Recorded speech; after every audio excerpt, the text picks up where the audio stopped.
Hello everyone, this is Manju here and you all are welcome to my YouTube channel The Learning Hub। आज के topic में guys मैं एक common word was and were बताने वाली हूँ। This is very common word was and were, लेकिन इसका यूज़ हमारे इंग्लिश लैंग्वेज में बहुत होता है। जब भी आप पास्ट के एक्सप्रेशन में बात करेंगे तो वॉज वर का यूज़ बहुत ज़्यादा है, लेकिन हमारे माइंड में ये है कि इसको सिर्फ हम था थे थी के लिए करते हैं, ऐसा नहीं है। जहाँ जहाँ इसके यूजेस हैं हमारे इंग्लिश लैंग्वेज में, मैं वो सारा आज क्लियर करने वाली हूँ। तो मैं आपको सबसे पहले तो एक चीज़ ये बताने वाली कि वॉज WAS वॉज और WERE आपका वेयर प्रोनाउंसिएशन नहीं है, इसका प्रोनाउंसिएशन है वॉर। ओके, नंबर 1, जब भी हम सिंपल सेंटेंस बनाते हैं, ठीक है, उसमें सब्जेक्ट वॉज वर और ऑब्जेक्ट लगाते हैं और उसका एक्सप्रेशन हिंदी में होता है होता था, होते थे, होती थी, लाइक दिस, या था थे थी। सिंपल सेंटेंस जो हमारा होता है उसमें आपका कोई एक्शन विदाउट एक्शन वर्ड के भी हम सेंटेंस वॉज वर से बना सकते हैं। Like this, he was my best friend। he was my best friend। friend is a noun। friend क्या है आपका नाउन हो गया। और एक मैंने यहाँ पे लिखा ऑलरेडी कि एडजेक्टिव। एडजेक्टिव के लिए क्या होगा? मेरा दोस्त बहुत चालाक था। my friend was very clever। तो क्लेवर आपका क्या हो गया यहाँ पे? Adjective. So that's why I have written already कि आपका ऑब्जेक्ट नाउन भी हो सकता है और आपका एडजेक्टिव भी हो सकता है। नंबर 1 हमारा वॉज वर से ये क्लियर हो गया। सेकेंड मैं बताऊंगी आप लोगों को, हमारा एक टेंस का पार्ट है पास्ट कंटिन्यूअस।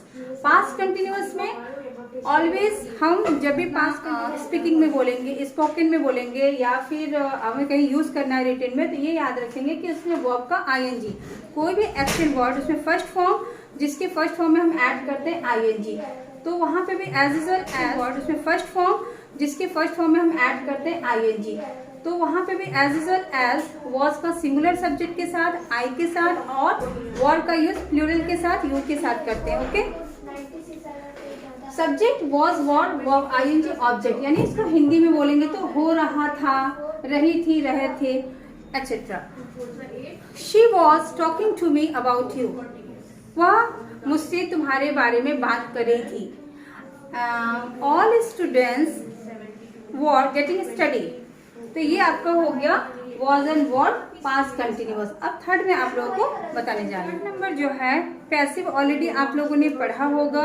पैसिव में भी सारे टेंसेस जो होते हैं उसके पैसिव बनते हैं। तो जब ये वॉज वर का यूज पैसिव में भी करते हैं, पैसिव में करने का मतलब ये है कि जब हम पास्ट सिंपल सेंटेंस का पैसिव वॉइस में चेंज करना हो तो हम वर्ब का थर्ड फॉर्म लगाते हैं। तो उसमें पास्ट सिंपल में जब पैसिव हमारा बनता है तो उसमें subject was were verb third form object.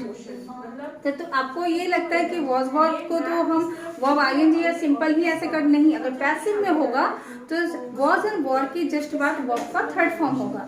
ठीक है, वो भी कौन सा पैसिव आपका? वो पैसिव हमारा होगा सिंपल पास्ट। अब एक और होता है, जैसे subject was were verb third form object, जैसे ही वॉज हेल्प्ड, इसका मतलब हो गया उसको हेल्प मिलता था, उसको हेल्प की जाती थी। He was helped.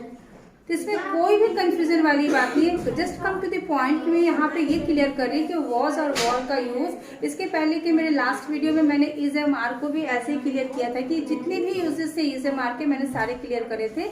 आज वैसे ही मैं वॉज वर का क्लियर कर रही हूँ कि जब भी वॉज वर के बाद जस्ट आपके वर्ब का थर्ड फॉर्म, तो you must know that time कि वो आपका पैसिव वॉइस में कोई सेंटेंस लिखा हुआ है। ओके, तो यहाँ पर शी वॉज हेल्प्ड या फिर दे वर हेल्प, तो इसका मतलब ये पैसिव। एक और यूज है पैसिव में, जैसे पास्ट कंटिन्यूअस का। ठीक है, पास्ट कंटिन्यूअस में हम क्या करते हैं? Subject was were being verb third form object. अब अगर यहाँ पे मैं बीइंग लगा दी तो इसका मतलब है पास्ट कंटिन्यूअस जो पैसिव हमारा है उसमें बीइंग के जस्ट बाद वर्ब थर्ड फॉर्म लगेगा और वॉज वर का यूज होगा। ठीक है, तो यहाँ पे he was being helped by someone वो व्हाटएवर। ओके, तो बीइंग हेल्प यानी उसकी हेल्प करी जा रही थी, किसी के द्वारा उसको हेल्प मिल रहा था। यानी वॉज वर्ड के जस्ट बाद आपका बीइंग लगता है वर्ब थर्ड फॉर्म, तो ये पास्ट कंटिन्यूअस का पैसिव है।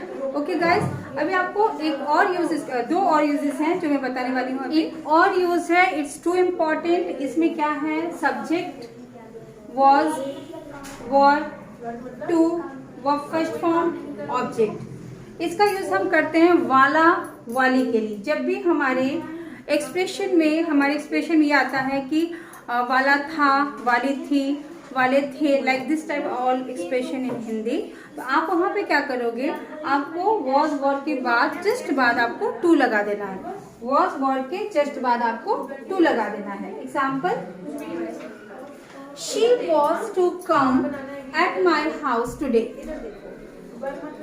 दे want to complete their work on time.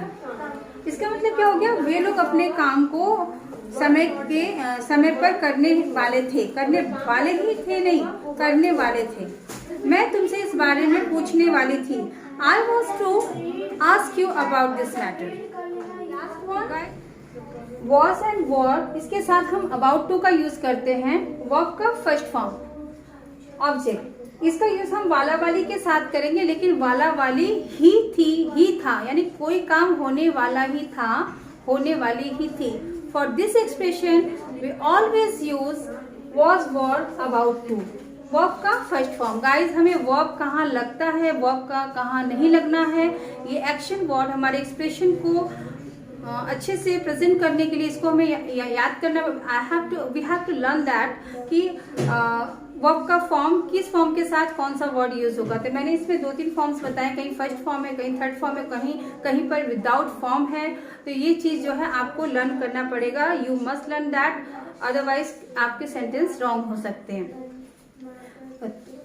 अभी subject was, were, about to, I think आपको समझ में आ गया। अगर एग्जाम्पल में इसका बताऊं, she was about to come at my house yesterday, they were about to complete their project. तो वे लोग कंप्लीट करने वाले ही थे। अबाउट टू का मतलब अगर वॉज वर्ड के साथ ये लग जाता है तो you must understand that time कि ये होने वाला ही था, होने वाला था। दे वर टू कंप्लीट देयर वर्क, वो कंप्लीट करने वाले ही थे। They were about to complete their work. That is the difference between these rules। और मैंने जहाँ जहाँ पे यूज होता है was were का वो सारी मैंने इस वीडियो में कंप्लीट करी है गाइस। तो इट्स टाइम टू योर्स कि आपको चैनल को सब्सक्राइब करिए, लाइक करिए, शेयर करिए, और एक बार ध्यान से थोड़ी सी माइंड को कंसंट्रेट करके आपको जो है थोड़ा सा आप इसको समझ लीजिए। तो आज के बाद आपको वॉज वर्ड का जो भी कंफ्यूजन है वो आपके माइंड से रिमूव हो जाएगा। And I think this video will be very helpful to you all, so that's why watch this video till the end guys. Thank you so much.